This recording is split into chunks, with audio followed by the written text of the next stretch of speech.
couple of months ago, video went around of a 10-inch statue at the Manchester Museum that apparently was rotating on its own. Take a look.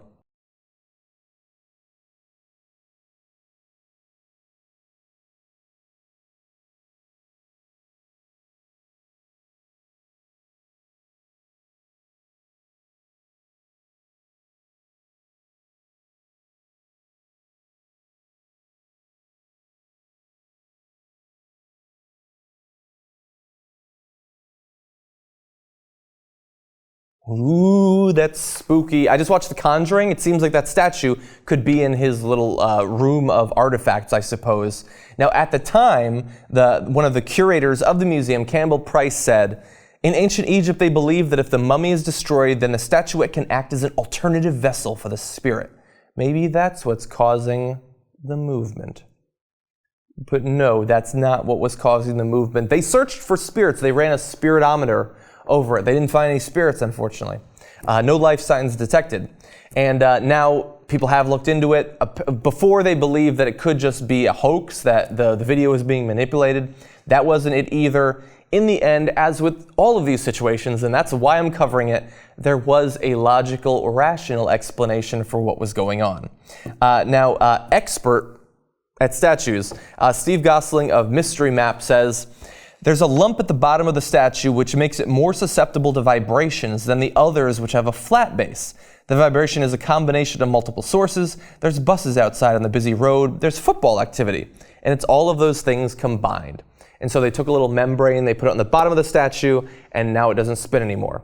I would have left it spinning. I know it's annoying to have to rotate it, but that's got to pull in some tourists to your museum. That seems like a moneymaker right there. Maybe you can make little versions of it that spin automatically on their own.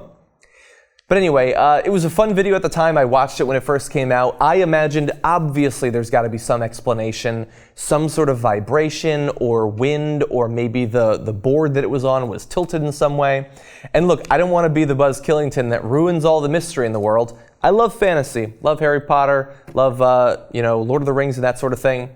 But in the real world, that sort of thing never works out the way we want it to in terms of the mystery and the supernatural and that sort of thing.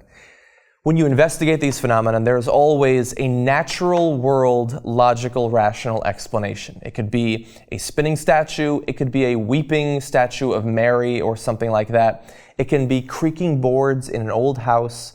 It can be beliefs about ghosts and poltergeists and things like that. People getting miraculously cured after they prayed.